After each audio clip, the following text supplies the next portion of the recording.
आज हम आपको एक सच्ची कहानी सुनाने जा रहे हैं। मेरा नाम रोशनी है। मैं आप सबको एक आंखों देखा किस्सा सुनाने जा रही हूँ। बात 4 साल पुरानी है। उस समय हम करावल नगर दिल्ली में रहा करते थे। कुछ दिनों से हमारे मोहल्ले में एक चुड़ैल के घूमने की अफवाह फैली हुई थी। कुछ लोगों का कहना था कि उन्होंने एक डरावनी औरत को रात के समय घूमते हुए देखा है। वह कभी घर की छत पर तो कभी गलियों में घूमा करती हुई दिखाई देती थी। इस वजह से लोगों ने छत पर सोना बंद कर दिया था। अंधेरा होते ही गलियां सुनसान हो जाती थी। एक दिन मोहल्ले के लोगों ने मिलकर रात भर पहरा भी दिया था, मगर कोई नहीं दिखाई दिया उस दिन। मुझे इस बात पर बिल्कुल विश्वास नहीं था। जो मुझे चुड़ैल की बातें बताया करता था, मैं उसका मजाक उड़ाती थी।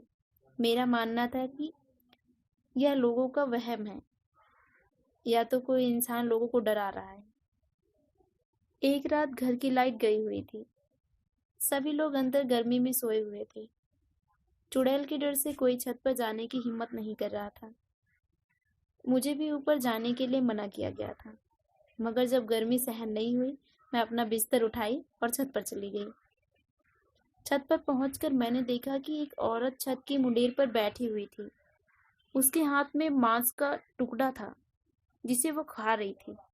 उसका चेहरा दूसरी तरफ था। केवल उसके जानवरों जैसे हाथ दिखाई दे रहे थे। ये सब देखते ही मेरी हालत खराब हो गई और मैं अपना बिस्तर वहीं छोड़कर नीचे भाग गई और दरवाजा अच्छी तरह से बंद कर लिया। उस दिन से मुझे भी चुड़ैल वाली बात पर विश्वास होने लगा। अगले कुछ दिनों तक चुड़ैल देखे जाने की घटनाएं होती रही, पर कुछ दिनों बाद चुड़ैल दिखना बंद हो गई।